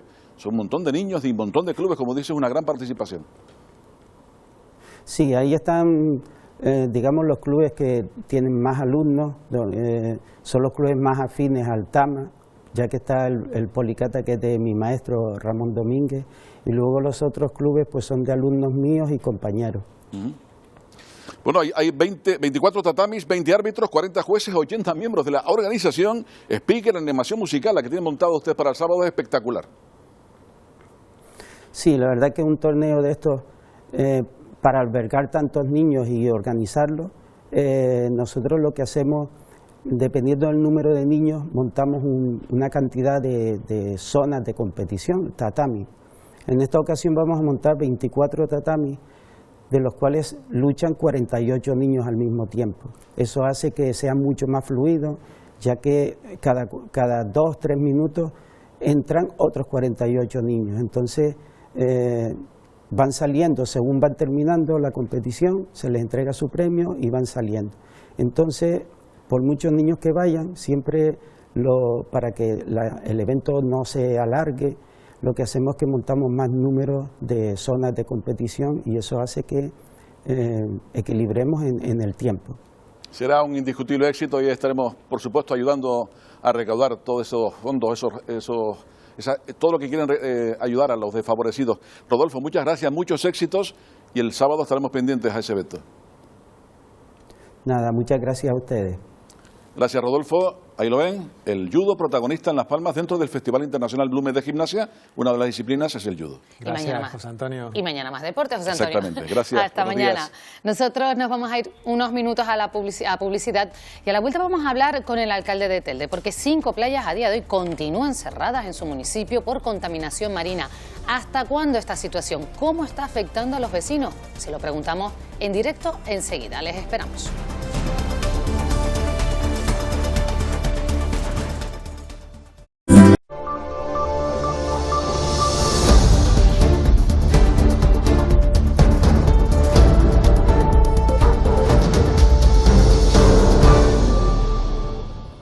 Buenos días, Canarias. Saludos de nuevo. Seguimos atentos a la situación de las playas afectadas por la contaminación marina en Gran Canaria. Esta mañana el director de Salud Pública, Juan Díaz Flores, habló en la Radio Canaria y confirmó que siguen siendo 5 las playas cerradas, todas en el municipio de Telde. Por parte de la Inspección Sanitaria se recomienda, por principio de precaución, se recomienda que no se abran, solamente quedan las de Telde, porque siguen llegando restos orgánicos de descomposición de pescado, lo hacen en forma de masas de pelotas, algunas creemos que se mezcladas incluso con pienso para los pescados, y un olor muy fuerte. Vamos a hablar precisamente con Juan Antonio Peña, que es el alcalde de Telde, que nos puede atender a esta hora de la mañana. Vamos a saludarlo. Señor Peña, ¿qué tal? Muy buenos días. Hola, buenos días. Vamos a ver si podemos tener esta comunicación. No sé si nos puede escuchar Juan Antonio Peña, alcalde de Telde. No, parece que tenemos al... Buenos días. Ay, ahora nos escucha. Muchísimas gracias por atendernos y vamos ya porque a ver si no tenemos más problemas y nos puede escuchar. Nos confirmaba el director de Salud Pública, 5 playas cerradas en su municipio. Usted está en una de ellas. ¿Qué le parece? Bueno, pues que seguimos exactamente igual y que las medidas siguen siendo muy lentas.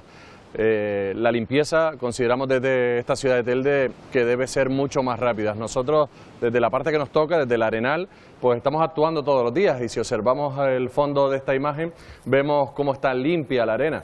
No podemos decir lo mismo, lo que nos trasladan de esas jaulas donde al parecer todavía quedan residuos. Y como quedan residuos, no nos atrevemos a abrir las playas y además que no tenemos la recomendación de salud pública del Gobierno de Canarias.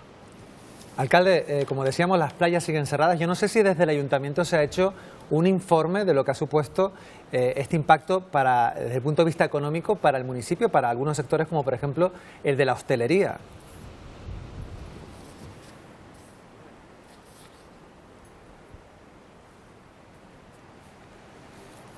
No sé si no nos oye. Le preguntaba, no sé si tenemos problemas de sonido, le preguntaba que si hay por parte del Ayuntamiento un informe económico que evalúe las pérdidas del sector porque las playas siguen cerradas.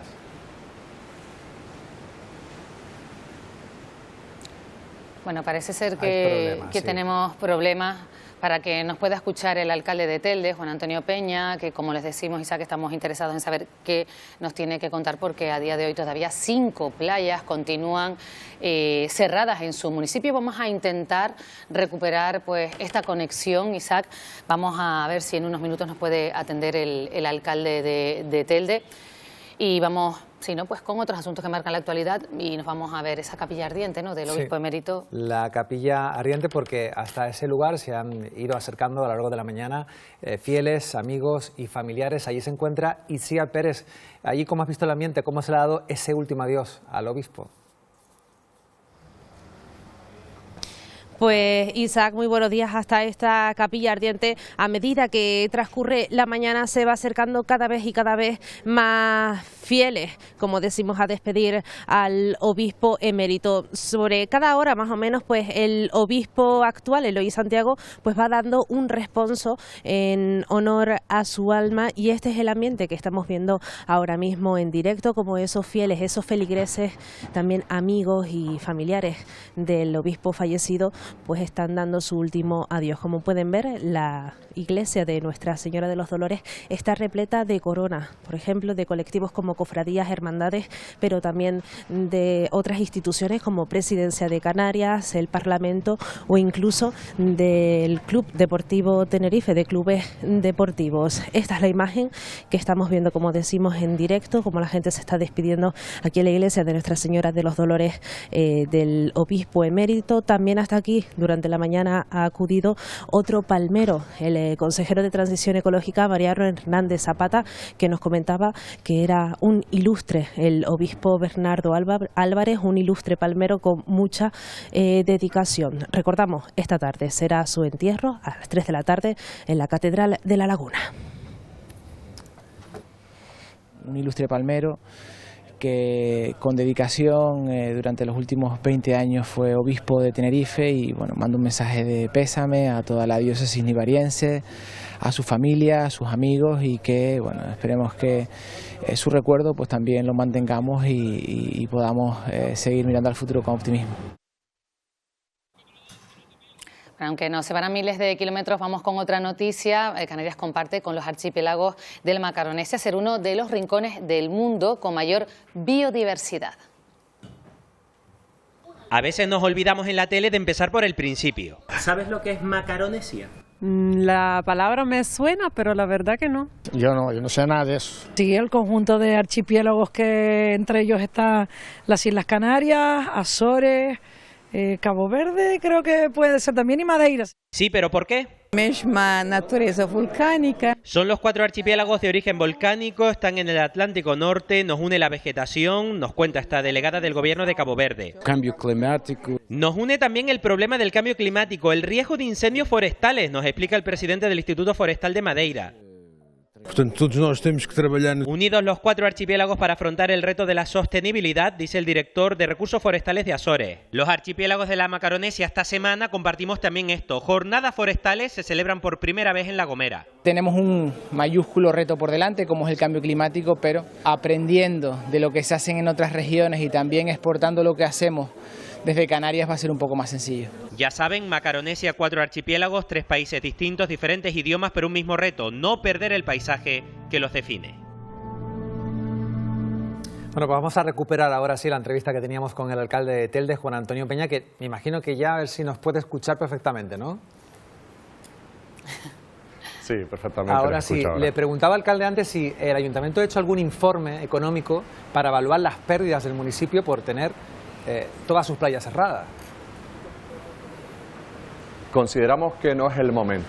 Es decir, creo que tenemos que terminar con esta crisis, que tenemos que garantizar que nuestras playas estén limpias y abrirlas al público. Ya habrá tiempo de hacer ese estudio y esa reclamación. Nosotros no vamos a caer en el error de lo que han hecho otros, que desde el principio, desde los primeros días ya estaban presentando una reclamación patrimonial por daños superiores a los 10 millones de euros. Hay que ser responsables y consecuentes y también medir la preocupación de los vecinos. Y ahora lo que toca es depurar responsabilidades y abrir las playas. Y por eso le queríamos preguntar, para que la gente lo sepa, ¿de quién depende y de qué depende que vuelvan a abrir las playas de su municipio? Es cierto que el ayuntamiento puede tener la potestad de abrir las playas sobre la marcha desde este momento, pero sería una irresponsabilidad si no tenemos los documentos, si no tenemos la recomendación de organizaciones tan importantes como Salud Pública.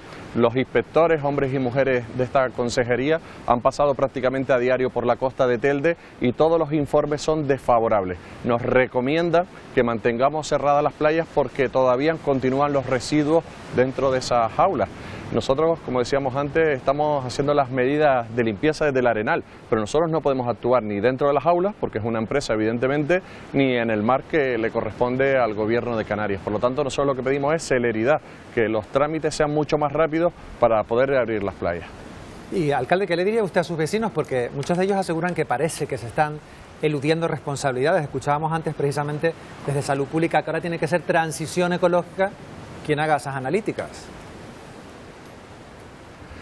Lo que yo le traslado a la ciudadanía de Telde, pero al final a todos los canarios que están preocupados por esta circunstancia, es que al frente hay un alcalde y un gobierno que no se está quedando de brazos cruzados, sino todo lo contrario. Vamos a buscar responsabilidades y aunque las playas se abran en el día de hoy, esto no va a quedar aquí. Vamos a llegar hasta las últimas consecuencias, buscando el origen y trasladándole la información. Estamos seguros y convencidos de que existen informes, de que existen estudios, comunicaciones de hace algún tiempo y que hay otras administraciones que no lo han trasladado a la opinión pública. Y si tiene que ser este alcalde, junto con el gobierno municipal, el que busque esos informes, lo vamos a encontrar tarde o temprano y lo vamos a trasladar a la ciudadanía pública. Lo que esto no puede quedar en el olvido, que de repente se abran las playas y aquí no pasó absolutamente nada. Esto marca un antes y un después en estas jaulas, en estas piscifactorías en la costa de Telde y de Gran Canaria. Muy bien, por cierto, además le quiero recordar y quiero que escuche, porque el gobierno de Canarias se preocupa de la calidad de las playas por lo que pueda afectar a las personas, pero no se encarga de la investigación de las causas que pueden empeorar dicha calidad. Eso al menos fue lo que aseguró el viceconsejero de Emergencias y Aguas, Marcos Lorenzo, que le invito a que lo escuche. Nosotros hemos insistido mucho dentro de la reunión, la Dirección General de Emergencia, que nosotros no tratamos de determinar el inicio o el foco inicial de por qué se debió a esto, sino que tratamos de saber exactamente si hay algún tipo de afección a la seguridad de las personas. Sabemos que esta situación se encuentra ya denunciada, la afección a la instalación acuícola por parte de un supuesto vertido. Todo eso está en investigación y esa parte pues tendrán que dirimirla a las autoridades judiciales o el SEPRONA con su investigación. Bueno, no sé cuál es su valoración respecto a estas palabras. Que la paciencia se agota y que la ciudadanía tiene que conocer esto de no decir claramente de quién es la competencia, de no asumir responsabilidades, de no trasladar los análisis a la opinión pública. Esto agota la paciencia de los vecinos y vecinas. Si nadie es el responsable de investigar, es decir, lo que a veces sospecha la ciudadanía es que esto se pueda quedar en nada, que no se pueda demostrar absolutamente nada y que quede en un episodio más como los tristemente sucedidos a lo largo de la historia de esta ciudad de Telde. Por eso la reiteración también del mensaje de que este alcalde y este gobierno va a llegar hasta las últimas consecuencias. Hemos trasladado ya a la Fiscalía un informe contundente con todos los antecedentes históricos de hechos parecidos o similares, quizás no tan importantes, pero que han sucedido en la costa de Telde, y además también anunciamos que nos vamos a personar en todos los procedimientos judiciales porque Telde, porque el ayuntamiento, porque la ciudadanía tiene que formar parte de esta investigación también. Señor Peña, alcalde, antes de terminar, me gustaría hacerle una pregunta desde el punto de vista político, porque hemos visto en los últimos meses distintas mociones de censura a pues San Mateo, Valsequillo, Santa María de Guía. ¿Teme usted que en su municipio en concreto, porque ahora estamos mirando hacia su municipio por las playas, pero también desde el punto de vista político, teme que se ponga en marcha una moción de censura para quitarlo a usted de la alcaldía? Son instrumentos democráticos, los cuales evidentemente no cuestiono. Lo cierto es que no aportarían nada a esta ciudad de Telde, sino un mensaje claro, destructivo, para paralizar el avance de esta ciudad de Telde. Los resultados electorales están y sucedieron en el año 2023. La ciudad se ha pronunciado y el gobierno que está en Telde es el reflejo de esa voluntad, una voluntad de cambio y de avance, lo que está sucediendo en Telde.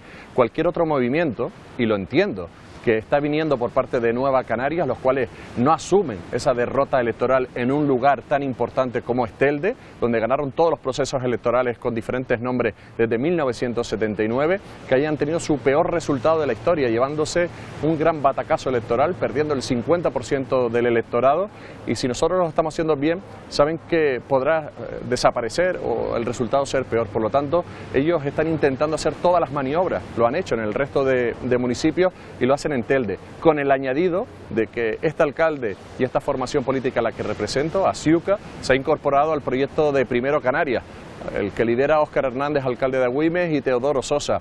Y este impulso, este mensaje que se está trasladando a la sociedad canaria de unidad, algunos quieren destrozarlo y lo destrozan a través de mociones de censura, quitando de en medio la voluntad de las elecciones, de la ciudadanía. Por lo tanto, flaco favor le haría a esta sociedad. Los mensajes que he recibido en las últimas horas por esos rumores ha sido brutal, es decir, contundente, y de ahí también trasladarles un mensaje de tranquilidad a los vecinos y vecinas de esta ciudad de Telde.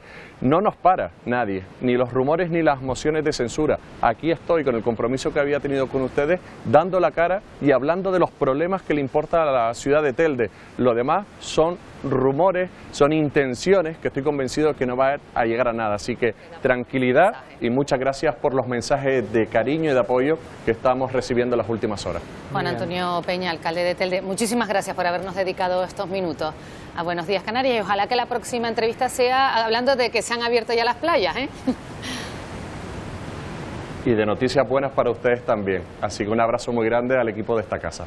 Muchas gracias. Muchas buenos días por atendernos. Bueno, pues nosotros ahora que estamos a punto de terminar, siempre nos interesa saber y recordar cómo viene el tiempo en las islas, Isaac. Sí, porque estamos pendientes, yo no sé, porque Emilia González nos había dicho que si podíamos ya lavar el coche, no podíamos lavarlo, pero parece que la calima vuelve a llegar. Sí, mira, fíjate, empezamos la semana, buenos días equipo. Buenos días. Empezamos la semana con 30 grados, estuvimos con calima hasta el miércoles. Miércoles y jueves más fresquito. Hoy es el día más fresco de toda la semana. Hemos llegado a los 0 grados de nuevo en Izaña. Y a partir de hoy, mañana, viernes y sábado, de nuevo calima. Por eso decía yo... Una locura. Que no laváramos el coche. Lavar el coche, ¿para qué? Sí, total. Habrá que esperar al domingo y la semana que viene, que parece que viene algo más de tiempo húmedo, algo más de frentes y así, bueno, por lo menos se nos mantienen un poquito más. Vamos a empezar con lo que hemos tenido en las últimas horas, porque ha llovido bastante en las últimas horas. De hecho, se han registrado más de 20 litros por metro cuadrado en San Cristóbal de la Laguna durante la jornada de ayer, por ese frente que vemos aquí, que ayer entraba por Fuerteventura y por Lanzarote y que durante las últimas horas también ha dejado precipitaciones importantes en las islas occidentales. Por ejemplo, en la isla de La Palma, más de 20 litros por metro cuadrado ha caído durante estas últimas horas en Mazo, en Breña Baja, en San Andrés y Sauce, 8 litros en Valverde, en la isla del Hierro. Bueno, a partir de ahora esas precipitaciones se van a ir reduciendo ligeramente. Mañana la probabilidad de lluvia va a ser pues muy poca, como mucho por nubes de evolución que se generen en el interior. Vámonos con la jornada de hoy, porque todavía hoy, por lo menos por la mañana, vamos a tener que sacar el paraguas.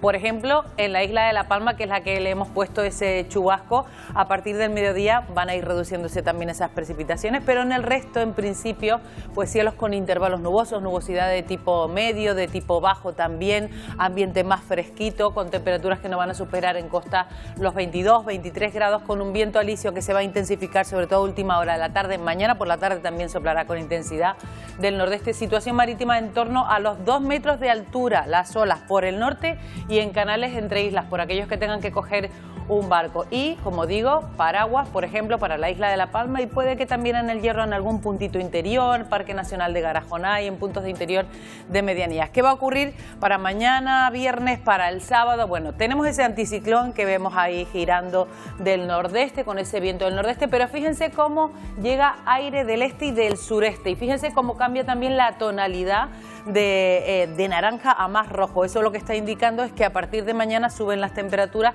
y sobre todo se va a notar en Gran Canaria, en Fuerteventura y en Lanzarote, en puntos del interior de medianías de Gran Canaria, y además ese color vendrá acompañado de esa calima mañana viernes y el sábado. El domingo, de nuevo con el viento alisio, pues esa calima tiende a retirarse. De aquí a que eso ocurra, tenemos también precipitaciones acumuladas desde hoy hasta ese día, hasta el domingo. No van a ser muy importantes, pero sí es verdad que pueden generarse en puntos del interior del suroeste de Tenerife, nordeste de la isla de La Palma, interior del Hierro, de La Gomera, poco importantes también, alguna gotita en medianías, en zonas como municipios como Moya, en el norte de la isla de Gran Canaria, pero como vemos, nada que ver con lo que tuvimos hace 2 días, que estaba este mapa completamente manchado de azul por esas posibles precipitaciones que al final se han cumplido. Hoy nos vamos con una fotografía pues que indica muy bien lo que está sucediendo, que es ese amanecer rojizo con esas precipitaciones, en este caso desde Fuerteventura, de Jonay y Majorero, con esos intervalos nubosos de tipo bajo que se van a mantener durante la primera mitad del día de hoy, y mañana viernes parece que también se reduce no solo la posibilidad de precipitaciones, sino también de la nubosidad. Por lo menos en las islas orientales va a salir más el sol. Muy bien, muchas gracias, Emilia. Buen día. Buen día. Bueno, pues vamos ya de nuevo con nuestra compañera Eva, porque este jueves jornada intensa en los tribunales. Cuéntanos. Sí, estamos pendientes de la decisión que toma el Tribunal Supremo si decide o no enviar a prisión al exministro José Luis Ábalos y también a su ex asesora, Koldo García. El alto tribunal está revisando esas medidas cautelares que ya les impuso por la trama de las mascarillas. Ábalos llegó solo, ahí lo están viendo, con una mochila y sin hacer declaraciones a los periodistas que estaban en la puerta del Supremo. La Fiscalía Anticorrupción y las acusaciones populares solicitaron esta vista. De hecho, la Fiscalía ha pedido prisión por el elevado riesgo de fuga que conllevan, dadas esas elevadas peticiones de cárcel. Recordamos, 24 años para Ábalos y 19 para Koldo García.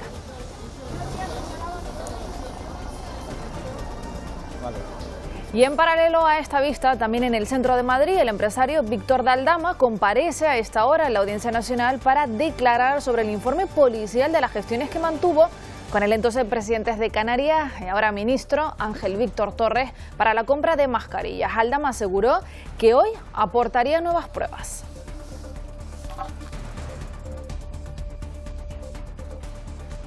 Y de vuelta a las islas, en El Hierro, representantes del tejido empresarial de la isla se preparan para esa gran manifestación convocada para el próximo lunes 1 de diciembre. Una protesta con la que buscan visibilizar la difícil situación económica que atraviesan comercios y autónomos. María Fernández, buenos días. Una manifestación que esperan que tenga un gran alcance de participación. Así es, muy buenos días. La manifestación será el próximo lunes, saldrá desde la delegación del Gobierno hasta el Cabildo Insular. Estamos ahora mismo en una de las principales calles comerciales de Valverde. Pues el lunes los que quieran comprar, pues la mayoría de estos comercios cerrarán sus puertas para unirse a esta protesta. Milagros, muy buenos días. Buenos días. Bueno, protesta, cuéntanos un poco por qué. Bueno, desde APIME se ha organizado esta manifestación el día 1 para poner de relieve las dificultades que tiene el tejido empresarial en nuestra isla, sobre todo un tejido empresarial sustentado por autónomos y asalariados, donde las dificultades administrativas cada vez son más restrictivas para ellos y sobre todo los temas fiscales y las nuevas normativas que entran en vigor a partir de enero, y no hay medios, no hay ayudas, y desde la Isla del Hierro queremos poner en relieve estas dificultades a las que se enfrenta este sector. Muchas gracias, Milagros. Bueno, una manifestación que calculan que alrededor de un 80% del tejido empresarial de la isla participará. Estamos con Sergio. Sergio, buenos días. Hola, buenos días. Bueno, propietario de esta floristería que el lunes cerrará sus puertas toda la jornada, ¿no? Sí, por supuesto. Apoyamos la huelga y vamos a cerrar también. Los comercios también cercanos a esta calle también cerrarán, ¿no? Sí, todos los compañeros han dicho en el grupo que tenemos de empresarios que van a cerrar todo. Bueno, y no solo de Valverde, es una manifestación que será en toda la isla. Los que quieran apoyar al sector, pues ya lo saben, el lunes a las 10 de la mañana en la delegación del Gobierno, aquí en la capital del Hierro. Gracias, María. Ahí estaremos en directo para contarlo. Buenos días. Bueno, pues esto es todo, Pilar. Por nuestra parte, ya saben, muy pendientes de las decisiones que se tomen hoy en los tribunales en Madrid. Pues hasta aquí nuestro programa de hoy y nos vamos desde la ciudad de San Cristóbal de la Laguna. Durante toda la mañana la capilla ardiente del obispo emérito de la diócesis nivariense, Bernardo Álvarez, ha sido punto de encuentro de fieles y amigos que han querido dar su último adiós. Sí. Esta que van a ver es imagen que nos llega en directo desde la iglesia del Hospital de Dolores. Desde allí partirá el cortejo fúnebre a la catedral, donde se oficiará la misa esequial a las 3 de la tarde. Ya saben que pueden seguir informados en nuestras redes sociales, en la web y en el Telenoticias 1 a partir de las 2:30. Nosotros regresamos mañana a las 8 de la mañana para darles, como siempre, los buenos días Canarias.